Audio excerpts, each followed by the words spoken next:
Bismillahirrahmanirrahim. Assalamualaikum warahmatullahi wabarakatuh.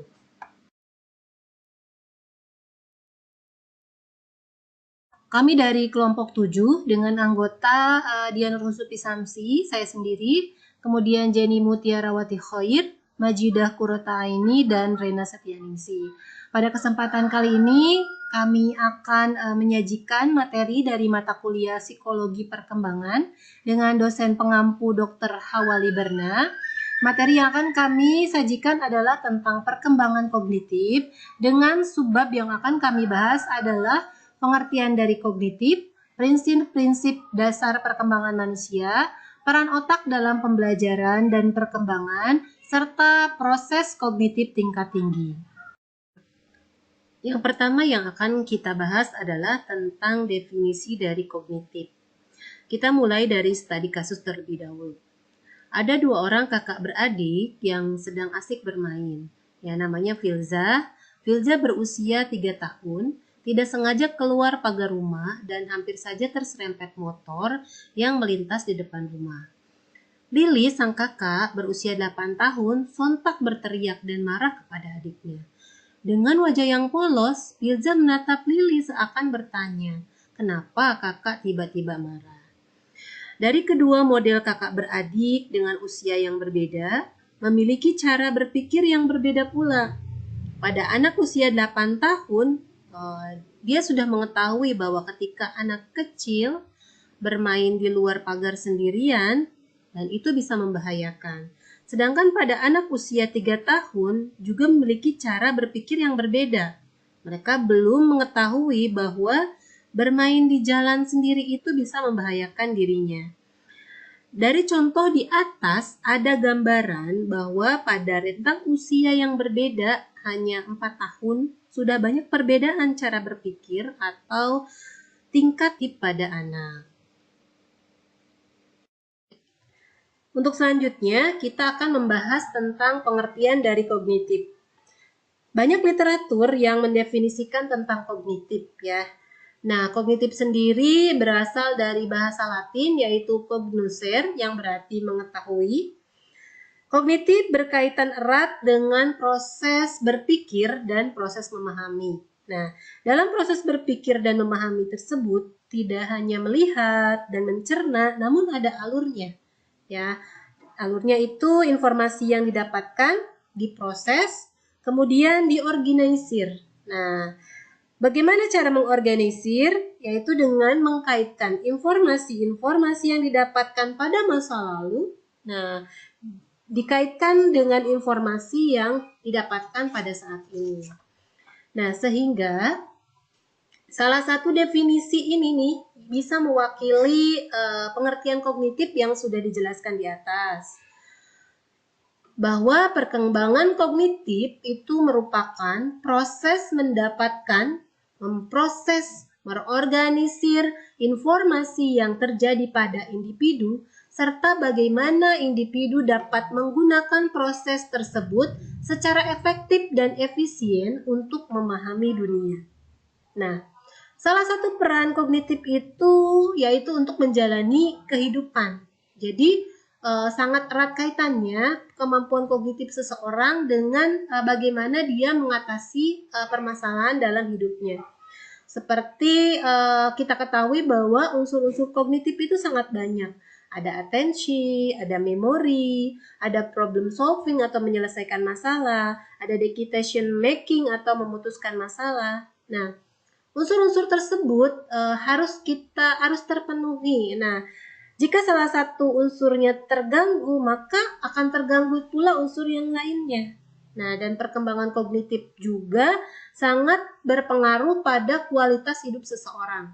Jadi seseorang dengan tingkat kognitif yang tinggi, dia akan lebih mudah untuk memecahkan permasalahannya dalam hidupnya. Seperti itu. Untuk selanjutnya yang akan kita bahas adalah tentang teori perkembangan kognitif. Ya, banyak teori perkembangan kognitif yang disampaikan oleh ilmuwan.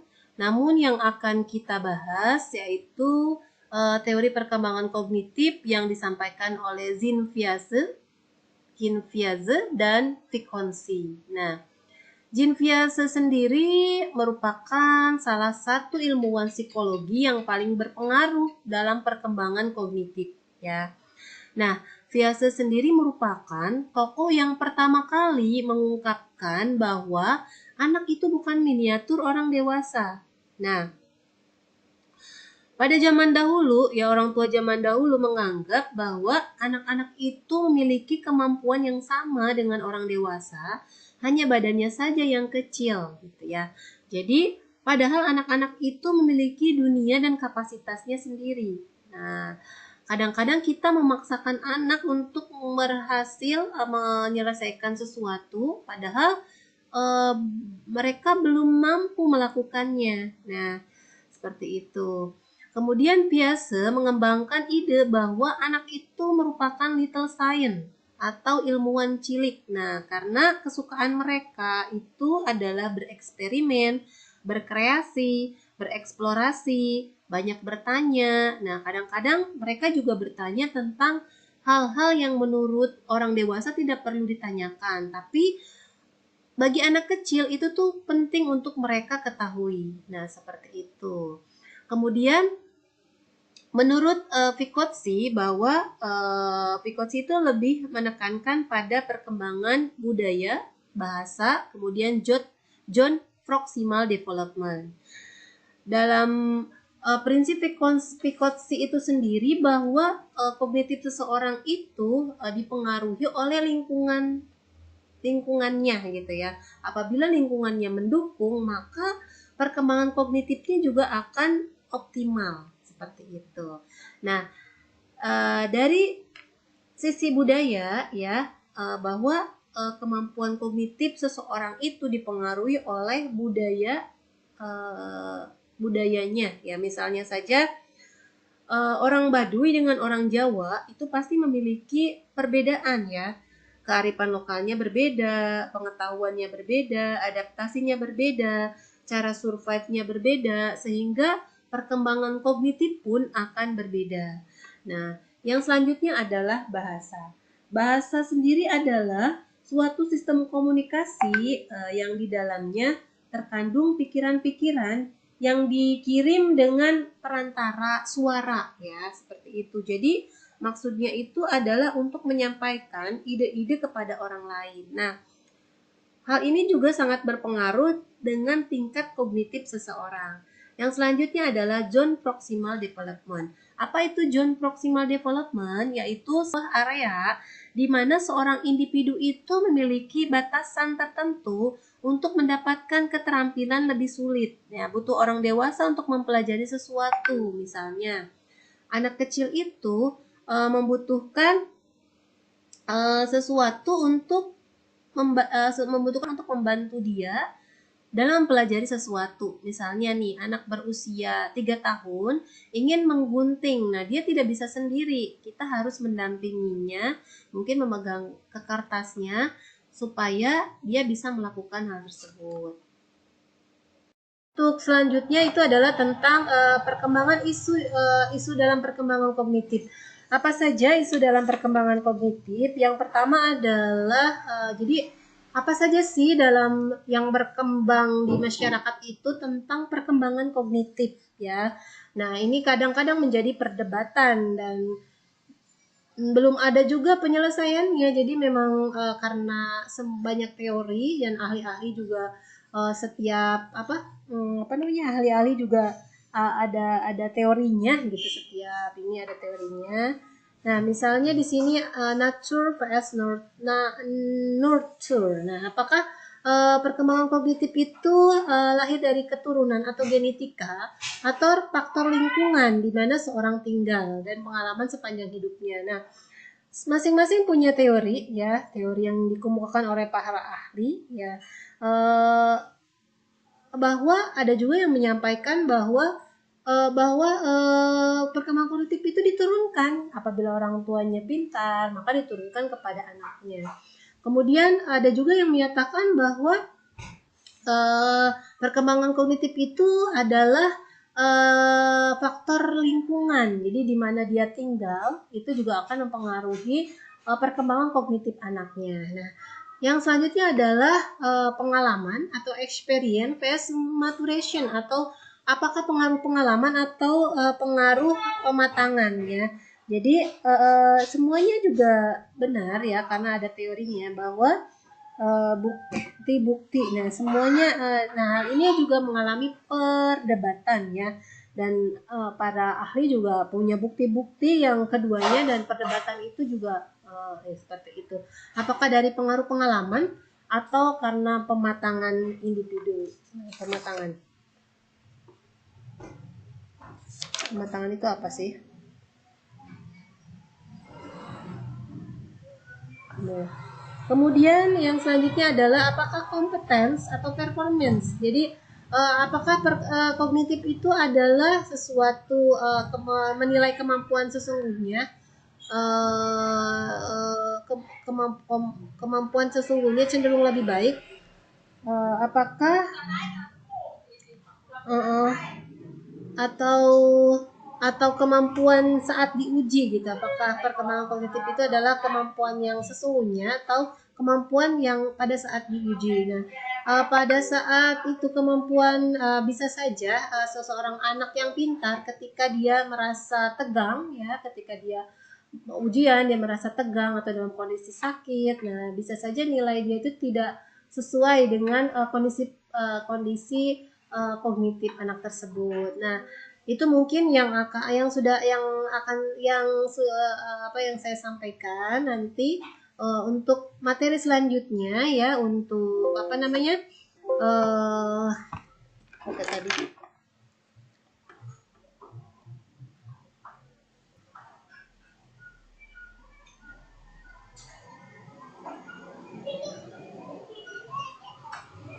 untuk prinsip-prinsip dasar dari perkembangan manusia, peran otak dalam pembelajaran dan perkembangan, serta proses kognitif tingkat tinggi akan disampaikan oleh teman-teman saya. Terima kasih. Selanjutnya yang akan kita bahas adalah tentang isu dalam perkembangan kognitif. Ya, isu itu semacam pertanyaan atau sesuatu yang diperdebatkan atau didiskusikan ya oleh banyak orang. Nah, perkembangan kognitif itu dipengaruhi oleh yang pertama adalah nature, apakah oleh nature atau nurture ya. Apakah oleh faktor keturunan ataukah karena faktor lingkungan di mana seseorang tinggal dan pengalaman sepanjang hidupnya.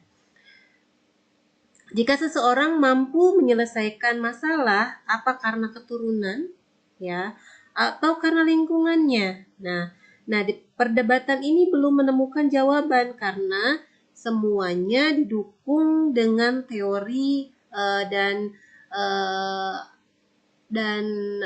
penelitian masing-masing. Kemudian yang kedua adalah apakah perkembangan kognitif itu termasuk experience atau maturation? Itu karena pengaruh pengalaman ataukah karena kematangan? Nah, kematangan sendiri itu adalah kematangan atau dari organ sel-sel saraf.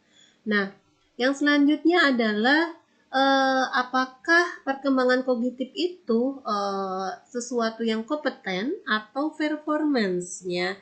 Kadang-kadang ketika kita menyatakan bahwa seseorang kompeten, bisa saja pada saat anak tersebut ikut ujian, nah ketika kondisi emosional anak tersebut cemas, maka performa dari anak tersebut akan turun. Sehingga ketika mereka melakukan tes, maka bukan kemampuan yang sebenarnya. Nah, seperti itu adalah isu-isu yang berkembang tentang perkembangan kognitif.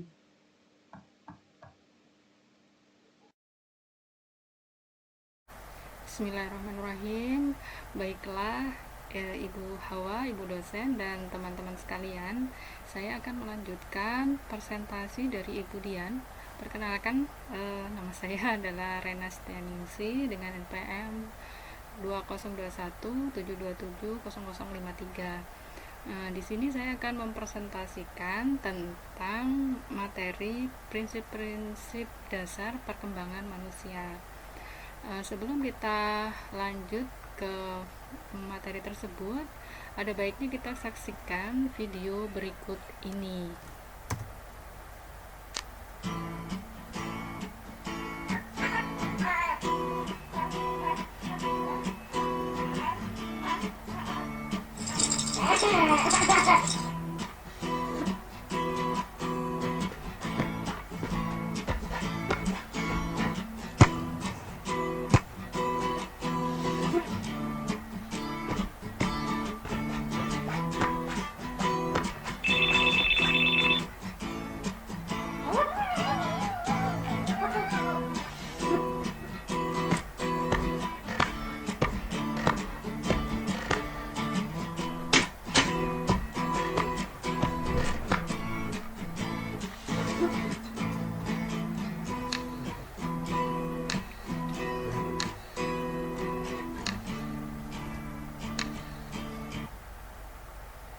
Oke, baiklah.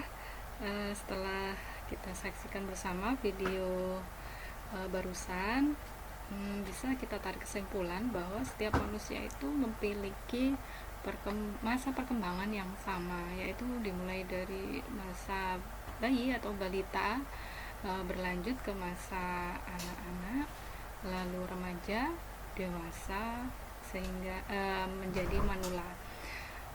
Di setiap sesi perkembangan tersebut pasti ada tahapan-tahapan atau keistimewaan dari setiap perkembangan itu.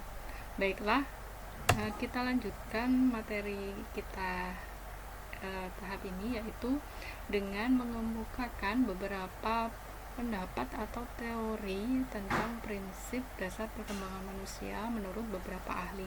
Yang pertama yaitu menurut Baltes dan kawan-kawan dalam Popilia pada tahun 2009. Nah, menurut beliau yang pertama yaitu perkembangan merupakan proses perubahan sepanjang hidup. Jadi mulai dari masa pranata sampai manula tidak ada proses perkembangan itu yang stagnan atau itu saja.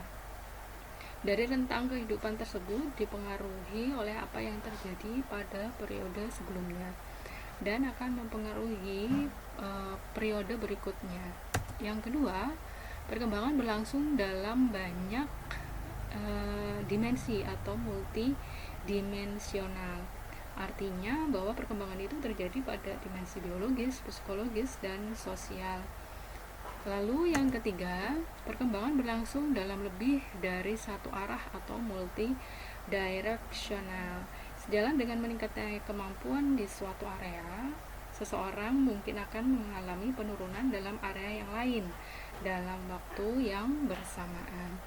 Selanjutnya, bahwa proses perkembangan itu dipengaruhi oleh faktor biologis dan budaya. Jadi pengaruh biologis itu seperti ketajaman sensori dan memori menurun sejalan dengan bertambahnya usia. Akan tetapi dukungan budaya seperti penemuan kacamata dan buku agenda itu dapat mengkompensasi penurunan yang terjadi. Nah, berikutnya menurut Baltes, perkembangan dapat mengalokasikan sumber-sumber yang ada seperti waktu, energi, talenta, uang, dan dukungan sosial dalam cara yang beragam. Semua dukungan itu mensupport adanya perkembangan manusia dari satu tahap ke tahap berikutnya. Lalu perkembangan dapat ditingkatkan melalui latihan. Latihan di sini pasti berbeda. Yang dibutuhkan itu pasti latihannya berbeda satu orang dengan orang yang lainnya. Jadi latihan ini untuk menunjang proses perkembangan pada setiap individu atau manusia. Nah, yang terakhir menurut beliau bahwa perkembangan manusia itu dipengaruhi dan mempengaruhi konteks sejarah dan budayanya, bahwa manusia itu tidak hanya dipengaruhi satu sisi, tapi juga akan mempengaruhi sisi yang lain, yaitu dari sejarah dan budayanya. Nah, itu menurut Baltes. Selanjutnya, nah, perkembangan manusia menurut Jean Piaget atau bukan atau Jean Piaget ini hidup pada tahun 1896 sampai 1980. Seperti kita ketahui bahwa beliau sangat terkenal pada ilmu psikologi, ya. Menurut beliau, yang pertama, perkembangan manusia itu merupakan setiap tahap yang ditandai dengan upaya mencapai keseimbangan hidup. Jadi apapun yang kita lakukan atau setiap individu itu yang dilakukan, maka hakikatnya bahwa perkembangan itu untuk uh, menyeimbangkan proses kehidupan dari satu ke yang lainnya. Nah, yang kedua, menurut beliau, setiap tahap perkembangan dipengaruhi oleh tahap perkembangan sebelumnya dan mempengaruhi tahap perkembangan berikutnya. Untuk yang ketiga, bahwa tahap-tahap perkembangan manusia itu bersifat universal, artinya sama semua, baik itu hidup di daerah atau kawasan belahan dunia manapun, maka setiap perkembangan manusia itu mempunyai tahapan-tahapan yang sama, bermula dari di masa kandungan atau pranatal, terus lahir menjadi bayi, balita, ya, terus remaja, berkembang menjadi dewasa, lalu manula.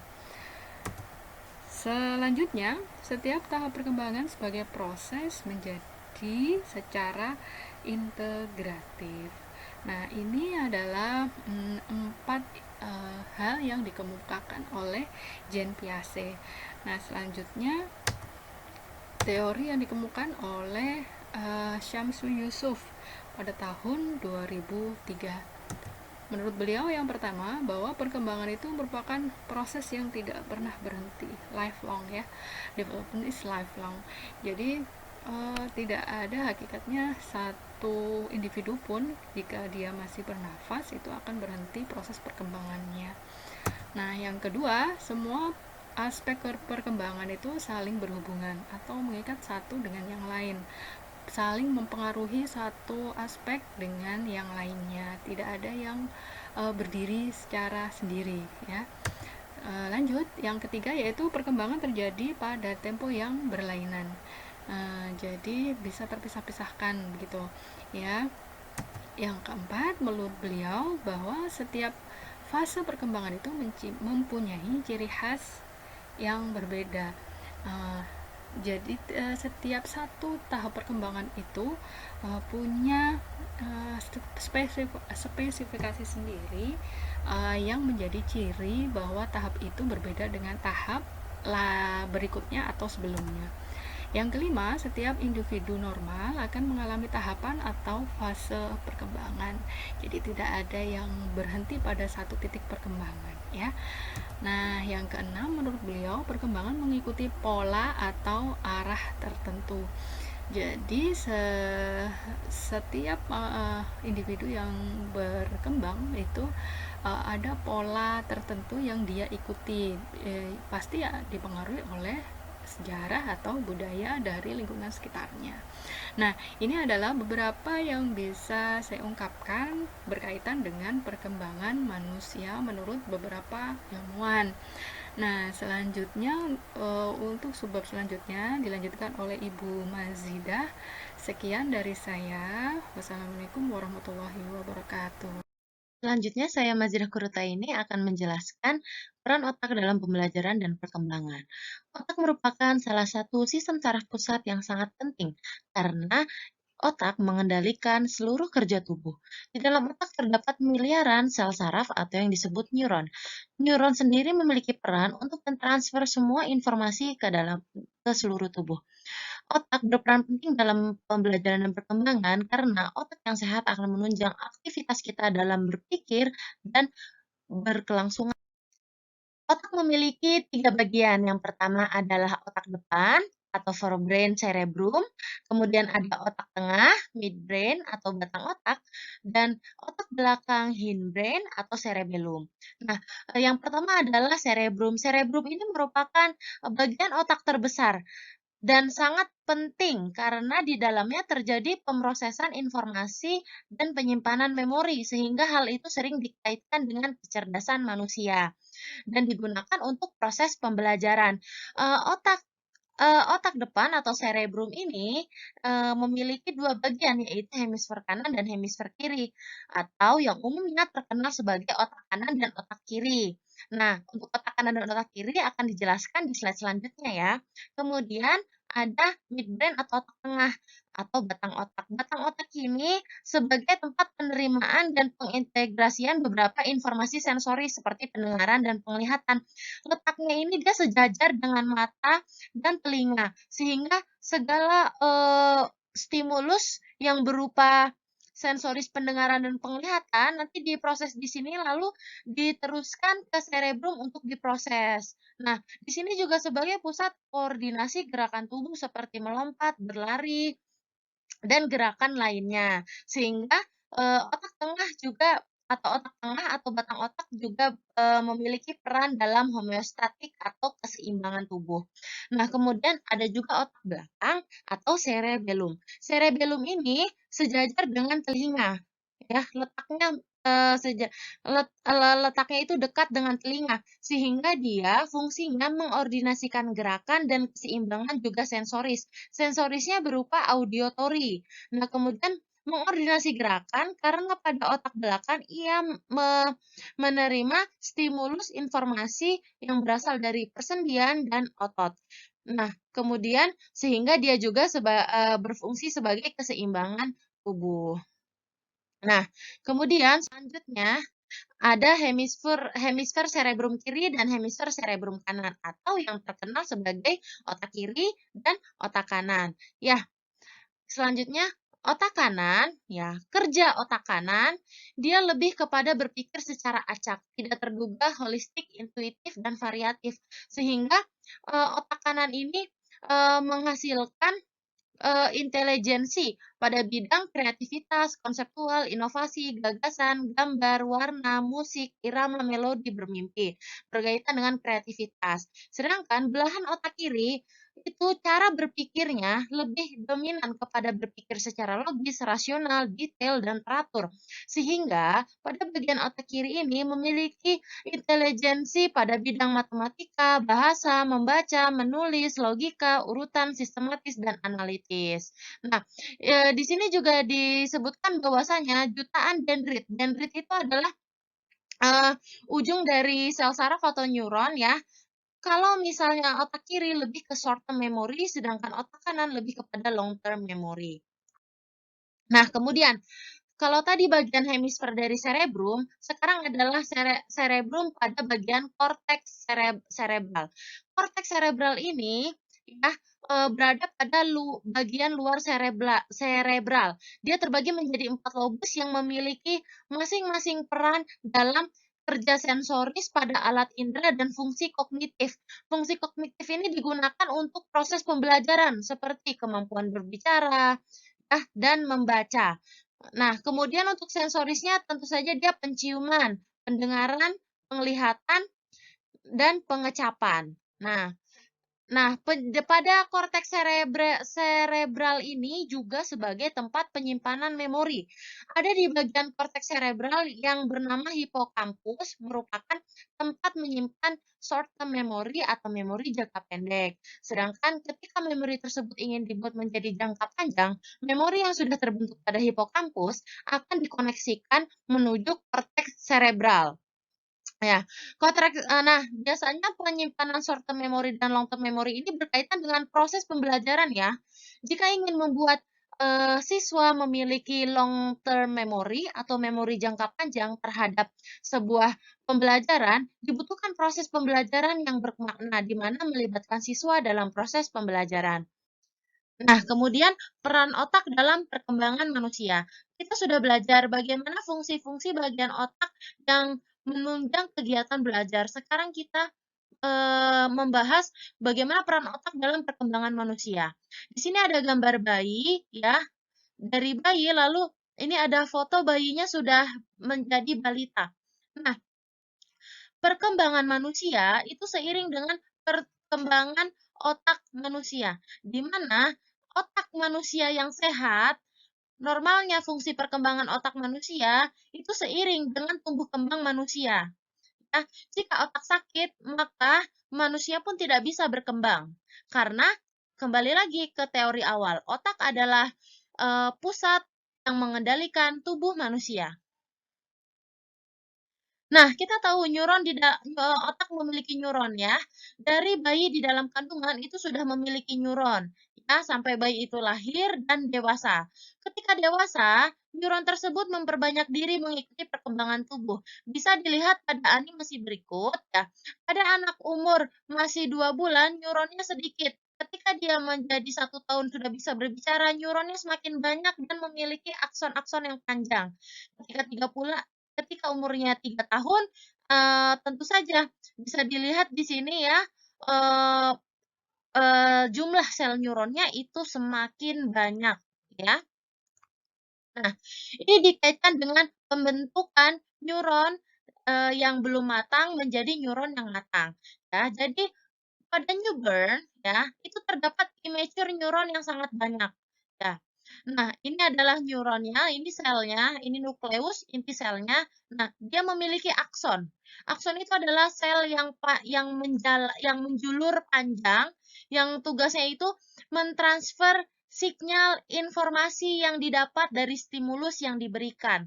Nah, ketika masih newborn, newborn itu memiliki banyak sekali sel saraf untuk perkembangan, ditambah sel immature neuron ya, ini yang belum matang, neuron yang belum matang. Ketika anak bayi diberikan stimulus ya, kalau misalnya anak bayi diberi stimulus biasanya masih dalam bentuk sentuhan oleh orang tua ya, atau suara-suara yang ada di lingkungannya dan juga penglihatannya.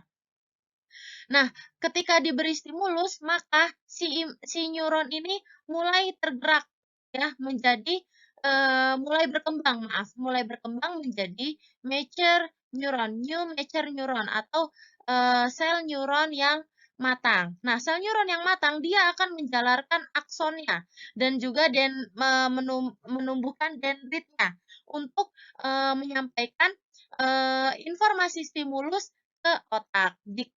Nah, untuk pada newborn dia masih kebanyakan masih masuk ke hipokampus. Makanya kita tidak memiliki ingatan saat kita masih newborn atau masih bayi, ya. Nah, pada paparan sebelumnya, kita sudah memahami bahwasanya perkembangan otak manusia itu seiring dengan tumbuh kembang manusia, ya kan? Ketika kita memiliki otak yang normal, otak yang sehat, maka manusia akan memiliki perkembangan yang normal dengan tingkatan kognitif yang semakin tinggi. Nah, maka dari itu, seorang ahli psikolog, Zhong Fiaze, mengemukakan 4 tahapan perkembangan kognitif yang ia bagi berdasarkan umur, ya. Karena kita tahu bahwasanya, dengan umur yang berbeda, maka cara berpikirnya pun berbeda, ya. Nah, itu juga berhubungan dengan perkembangan otak. Nah, pada tahap perkembangan yang pertama, yaitu tahap sensori motoris, itu terjadi pada umur 0 sampai 2 tahun. Nah, kita sudah jelas tahu sekali ya, ketika bayi baru lahir, dia masih memiliki banyak sel saraf yang belum matang, ya kan? Nah, pada tahap sensori motoris, stimulus yang diberikan itu kebanyakan masih dalam bentuk sensori seperti sentuhan-sentuhan dari orang tuanya, suara dari lingkungannya, kemudian, apa yang dia lihat ya, orang tua yang dia lihat, keluarga yang dia lihat, ya kan? Nah, di situ baru membentuk sel neuronnya. Ya, dia baru bisa mendapatkan stimulus dari sensori dan juga motoris. Motoris itu seperti dia belajar bergerak, ya kan, untuk merangkak, berjalan, ya, dan juga meraba-raba benda-benda yang dia belum tahu. Itu 0 sampai 2 tahun, ya. Nah, kemudian sudah masuk tahap praoperasional 2 sampai 7 tahun, ya. Perkembangan kognitifnya lebih kepada intuisi atau perasaan. Karena pada tahap ini anak ini memiliki penyimpanan memori, ya kan? Sehingga dia sudah memahami perasaannya. Nah, dan itu membuat anak pada tahap ini memiliki sifat egosentris yang misalnya, "Oh, itu barang punyaku, bukan punyamu, jangan dipakai." Nah, seperti itu. Ya, itu tahap praoperasional, masih egosentris. Sedangkan pada tahap operasional konkret umur 7 sampai 11 tahun, ya, anak itu, sudah banyak melakukan interaksi dengan lingkungannya sehingga dia mulai melakukan penyesuaian diri dengan realitas konkret atau yang nyata. Hal ini menyebabkan ia memiliki penurunan sifat egosentris. Berkembang rasa ingin tahunya tentu saja dan pada tahap ini otak kiri, bekerja sehingga, pada umur 7 sampai 11 tahun itu kreativitasnya, sedang tumbuh-tumbuhnya. Dengan diberikan stimulus yang tepat, itu bisa mengoptimalkan kerja otak kiri, membangkitkan kreativitas anak, ya. Kemudian pada tahap ini juga dia sudah bisa berpikir logis walaupun masih sederhana. Ya, contohnya ketika si anak kita beri, apa namanya, eee, kertas, nah dia akan berpikir sendirinya, "Oh, ini kertas bisa untuk bermain, aku bisa bikin pesawat-pesawatan dari ini." Nah, dia sudah bisa mengaplikasikan kepada hal nyata, ya, dan dengan menggunakan kreativitasnya. Kemudian pada tahap operasional formal, umur 11 tahun ke atas, ya, anak itu sudah memasuki masa remaja, ya. Tingkat kognitifnya sudah tinggi ya, dia bisa berpikir logis dan bisa berpikir abstrak. Ya, untuk hal-hal yang tidak pernah ia lihat, dia bisa memikirkan hal itu, ya kan? Sehingga dari sini dia bisa berpikir bagaimana cara memecahkan masalah, bagaimana memberi solusi, dan kemudian bisa berhipotesis ya. Karena dia sudah bisa berpikir abstrak ya, memikirkan sesuatu yang tidak pernah dia lihat. Nah, itu maksudnya ya. Nah, sampai di sini selanjutnya akan dijelaskan terkait kognitif tingkat tinggi.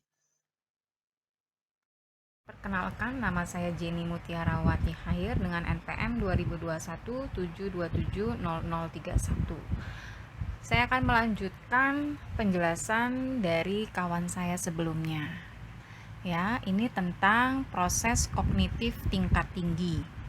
Proses kognitif tingkat tinggi ini adalah di mana berpikir merupakan proses yang akan menghasilkan representasi mental yang baru melalui transformasi informasi di mana akan melibatkan interaksi yang kompleks antara berbagai proses mentalnya, ya. Di mana seperti proses mental yang kita maksud di sini adalah seperti penilaian, abstraksi, penalaran, imajinasi, dan pemecahan masalah.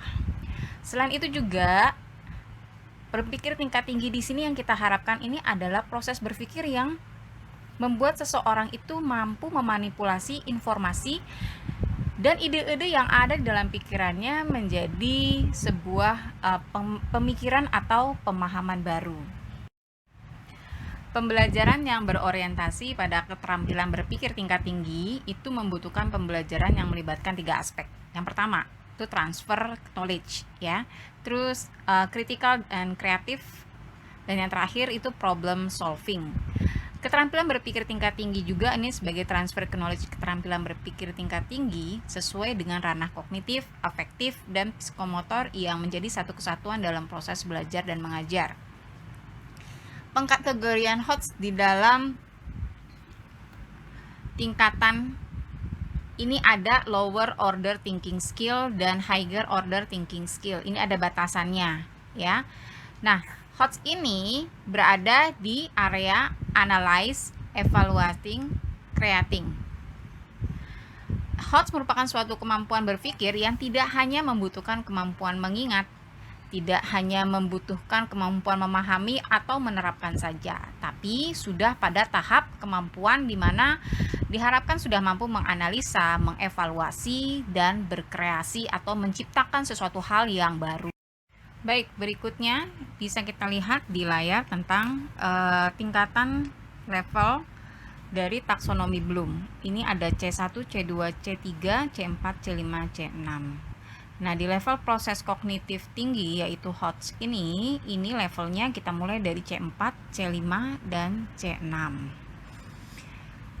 Menurut Bloom, keterampilan itu menjadi dua bagian. Yang pertama adalah keterampilan tingkat rendah yang penting dalam proses pembelajaran. Ini dasar sekali ya, yaitu siswa diharapkan mampu mengingat, memahami, dan menerapkan.